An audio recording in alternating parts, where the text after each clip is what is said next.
आजकल राजनीति की दुनिया में दो बड़े मुद्दों पर विचार विमर्श चल रहा है। पहला है राष्ट्रीय स्तर पर प्रधानमंत्री नरेंद्र मोदी का विकल्प कौन है, और दूसरा विमर्श बिहार में चल रहा है कि नीतीश कुमार पीएम मटेरियल हैं।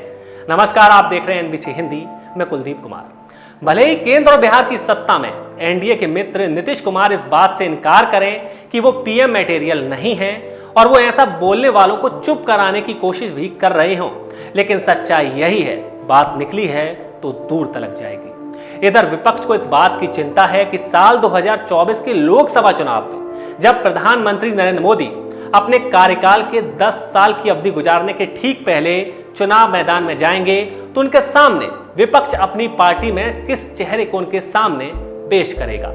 वैसे तो यह जगजाहिर बात है कि विकल्प के तौर पर किसी और चेहरे की तलाश होती है तो ये मानकर होती है कि लोकसभा की सबसे बड़ी विपक्षी पार्टी किसी नामी चेहरे को मैदान में उतारेगी।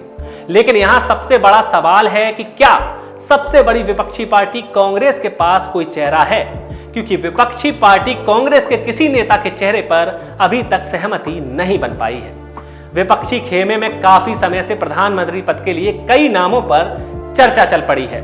शरद पवार से लेकर ममता बनर्जी तक के नाम तक सामने आ रहे हैं, लेकिन इनमें से किसी का भी कद मोदी के समकक्ष तो दूर की बात है, नरेंद्र मोदी के आसपास का भी नहीं माना जा रहा है। इन सारी बातों के बीच बिहार की राजनीति में भी प्रधानमंत्री के चेहरे की चर्चा ने तूल पकड़ लिया है। अभी हाल ही में जदयू की एक बैठक हुई थी जिसमें यह बात उठी कि नीतीश कुमार प्रधानमंत्री पद के उपयुक्त दावेदार हैं और यह भी कहा गया कि उनके अंदर प्रधानमंत्री बनने के सभी गुण मौजूद हैं। लेकिन नीतीश कुमार ने बड़े ही प्यार से इस प्रस्ताव को ठुकरा दिया और कहा कि उन्हें इसमें कोई दिलचस्पी नहीं है। हालांकि नीतीश कुमार के ऐसा कहने के बाद भी चिंगारी को हवा दी जा रही है।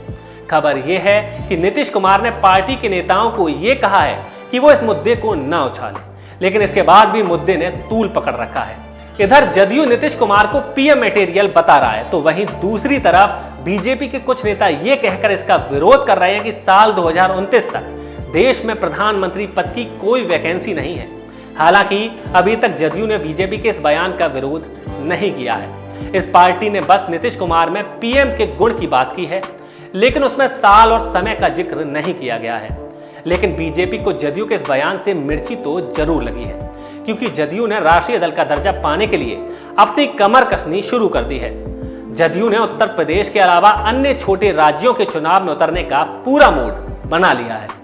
जदयू रणनीतिकारों का कहना है कि अगर इन राज्यों में अपेक्षा के अनुरूप सफलता मिलने के बाद राष्ट्रीय दल का दर्जा मिल जाता है तो इस दावे को पर्याप्त आधार मिलेगा, क्योंकि बतौर मुख्यमंत्री नीतीश की सफलता दूसरों से उन्हें आगे करती है। वैसे ऐसा पहली बार नहीं है जब नीतीश कुमार को पीएम मटेरियल बताया गया है। इससे पहले साल 2012 में तत्कालीन उप मुख्यमंत्री सुशील कुमार मोदी ने कहा था कि नीतीश कुमार के अंदर पीएम बनने के गुण हैं। ये वो समय था जब बीजेपी के अंदर खुद पीएम पद को लेकर माथापच्ची चल रही थी। उस समय नरेंद्र मोदी गुजरात के मुख्यमंत्री थे और वो पीएम पद के दावेदार के रूप में उभर जरूर रहे थे, लेकिन बीजेपी ने उन्हें इस पद के लिए प्रस्तावित नहीं किया था। उस समय Lal Krishna Advani PM in waiting कहे जाते थे। उस समय इस बात को मान लिया गया कि सुशील कुमार मोदी बीजेपी के अंदर छिड़े घमासान को कम करने के लिए नीतीश कुमार को पीएम पद का उम्मीदवार बता रहे हैं। खैर, वो चर्चा ज्यादा दिन तक नहीं चली और आगे चलकर बीजेपी ने नरेंद्र मोदी को प्रधानमंत्री पद के लिए प्रस्तावित कर दिया।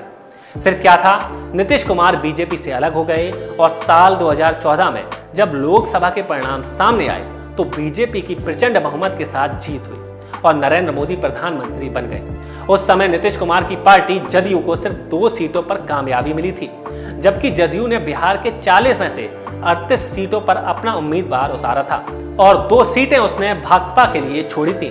बहरहाल, जो चिंगारी 7 साल पहले ठंडी पड़ गई थी उसे अब एक बार फिर हवा दी जा रही है। लेकिन यहाँ आश्चर्य की बात यह है कि बिहार का मुख्य विपक्षी दल राजद भी जदयू के इस प्रस्ताव का विरोध नहीं कर रहा है। खैर, अब देखना होगा कि पीएम मटेरियल की ये चिंगारी आग का रूप लेती है या नहीं। बड़ी खबरों के लिए देखते रहिए एनबीसी न्यूज हिंदी।